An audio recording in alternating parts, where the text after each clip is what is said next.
Dear friends, welcome to Biology Made Easy. Today in this video, we'll discuss the economic importance of bacteria.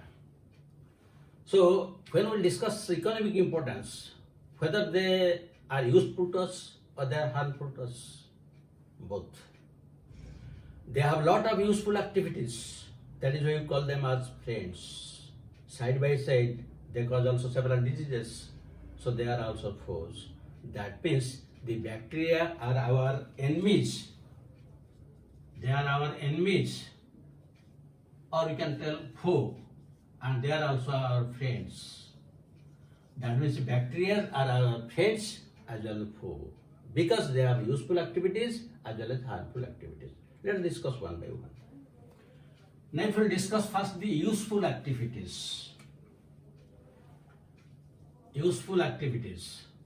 Number one is diazotrophy. And what is diazotrophy? Diazotrophy means nitrogen fixation. You know, there are several bacteria, there are free living bacteria, symbiotic nitrogen bacteria, which fix atmospheric nitrogen. The free living bacteria like azotobacter, clostridium, they fix directly the atmospheric nitrogen asymbiotically, while rhizobium, it fixes nitrogen by undergoing symbiotic relationship with the legumes. So that is one of the important functions. Now come to the second function. The second function is, you can tell, ammonification. Ammonification. In ammonification, what happens? The organic compounds are broken down to ammonia. And when the ammonia content in the soil is increased, the soil fertility is increased. And what are the common examples? Common examples is Bacillus ramosus, then Bacillus polymixa, then Pseudomonas, also Bacillus vulgaris. So these are some of the bacteria which convert organic compounds into ammonium compounds, so that the fertility of the soil is increased. Now come to the third one. The third one is nitrification. Nitrification. In nitrification, the ammonia is converted to nitrate and finally to nitrate. And when in the soil nitrate is formed, it can be easily absorbed by the plants, because the plants cannot absorb the ammonia, they can absorb nitrate. So here the common examples are Nitrosomonas, Nitrococcus, and Nitrobacter. So in all these three cases, they increase the fertility of the soil either by fixing nitrogen or by ammonification or by nitrification. Now come to another aspect. The other aspect is decomposition.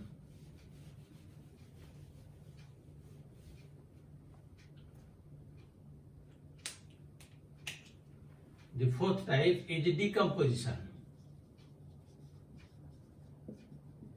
So decomposition means the organic compounds will be broken down.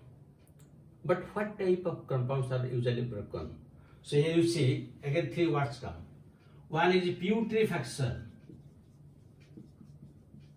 Putrefaction means the proteins will break. Proteins break anaerobically with foul smell. That means when some plant or animal dies, usually within 1 or 2 days foul smell comes, because the proteins are breaking anaerobically. That is why and that is known as putrefaction. So when you get some bad smell from some dead animals, you can tell that the putrefaction is taking place. Now the second one is fermentation. So in fermentation, carbohydrates break anaerobically. Here proteins break anaerobically, here carbohydrates break anaerobically, but here there is no smell. The third one is decomposition, and this is aerobic. Aerobic breakdown of carbohydrates. Aerobic breakdown of carbohydrates, and again without smell. So this is putrefaction, fermentation, decomposition. They are very important. Now the next point we'll discuss is what are the other roles of the bacteria. Now regarding the role of bacteria, you have some idea when you have read the role of microbes in human welfare. So they are also the useful activities. So they have some important role in sewage treatment, and mostly here the methanogens. Methanogens, which are coming under archaebacteria, they play important role in the sewage treatment. The same thing happens also in case of a biogas production. The same methanogens, they play a very important role. Another important role is in the dairy industry. How the milk is converted to curd, that is by lactobacillus bacteria. Lactobacillus bacteria, which commonly we call it as lab. So here also it plays important role. That means the milk is converted to curd, and the vitamin B12 increases in curd. Now when this question about dairy comes, two things come to my mind where students confuse. And usually students ask me that doubt. What is that? What is pasteurization and what is sterilization? So that I will discuss here. Pasteurization. Because when we get the milk packets, it is written there pasteurized milk. What is the meaning? That means here the milk is boiled. Milk is boiled at 62.8 degrees centigrade for 30 minutes and immediately cooled. That means for 30 minutes the milk will be boiled at 62.8 degrees centigrade. Side by side it will be cooled. That is pasteurization. And here what will happen? All the vegetative forms of bacteria are killed. All vegetative forms of bacteria. So when we take pasteurized milk, there is no question of any vegetative form of bacteria. But what is sterilization?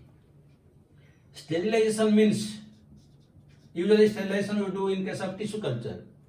Here it is done either by autoclaving. Autoclave is just like one pressure cooker with high pressure and high heat will boil it. And the other is by blowing hot air between 160 to 180 degrees centigrade. So with the high temperature, if we will blow this hot air, then, and also in autoclave, in both cases all forms of bacteria, not only the vegetative forms, even all types of spores will be killed. That is why in hospitals, in operation theaters, all the instruments, they are autoclaved, so that all forms of bacteria, the spores and vegetative forms are usually killed. This is the basic difference between pasteurization and sterilization, which is a very common doubt among the students. Then the next point, what are the other some of the other useful functions? They play a very important role in case of curing tea and tobacco leaves. Tea and tobacco leaves. Usually we get tea in different trademarks with also different flavors. How is it possible? So usually the leaves from the tea plant are collected, they are dried in under shade, and during that some specific bacteria are allowed to act upon them and they give rise to different flavors. That is why in the market we get different trademarks and they have different flavors. It is only due to the action of the bacteria. Similarly, it happens also in case of tobacco. Then another is fiber rating. Fiber rating means from jute plant, we cannot separate the jute from the stock. The entire stock is to be immersed in water when there will be bacterial action. Then only we can take the jute from the stock. So that is also the role of bacteria, and here the role of bacteria, that is Clostridium. Clostridium, it helps in breaking it. Then the another important function is they act as insect and pest resistant plants production, and the common example is Bacillus thuringiensis. And you know how the BT cotton, BT tobacco, BT brinjal, BT mustard, all these are produced. So that also helps. The next is sometimes the plasmids from them are used as vectors, and that we use in genetic engineering. We also use them as bioreactors. Suppose we want to produce insulin. So the insulin gene is to be introduced in the E. coli bacteria and it is cultured. So we get a large number of the insulin and we can extract it. They are also used in the genetic engineering.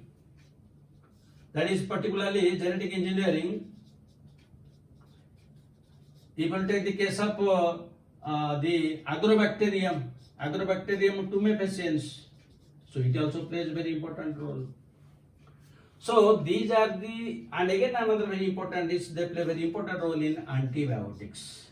Antibiotics like neomycin, streptomycin, erythromycin, chloramphenicol, all these antibiotics are obtained from bacteria, and most of them are produced from Streptococcus.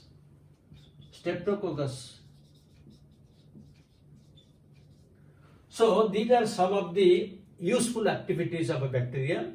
Now if we discuss the harmful activities. Harmful activities, one of the very important function is they cause disease, both in human beings as well as animals.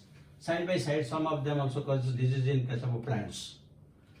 Now we will discuss the human diseases. There are large number of diseases, but we will discuss only, I will tell you only a few examples. So one of the common example you can take cholera. So this is caused by Vibrio cholerae. You will take the case of TB, then it is by Mycobacterium tuberculosis. Then take the case of leprosy, it is by Mycobacterium leprae. Similarly, if you take the case of pneumonia, it is usually it is caused by Streptococcus pneumonia. This you know from the Griffith experiment. So these are some of the human diseases. It will come to some of the important plant diseases. So one of the red stripe of sugarcane. It is usually produced by Pseudomonas rubriliensis.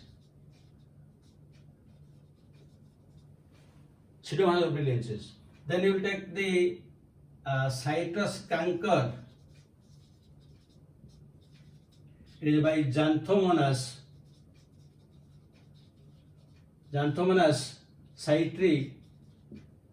Similarly, you take the blight of a paddy or you can take a rice. It is Xanthomonas origi. So there are several diseases, but just these are some of the important ones. So these are human diseases, these are plant diseases. In addition to this, the other harmful activities is one of the important activities is food poisoning. You might have heard sometimes some people are hospitalized after eating something in the feast. That is food poisoning. And that food poisoning is caused by food poisoning is also known as botulism. So this is usually caused by Clostridium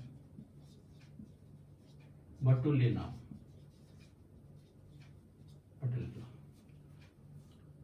So this is very dangerous.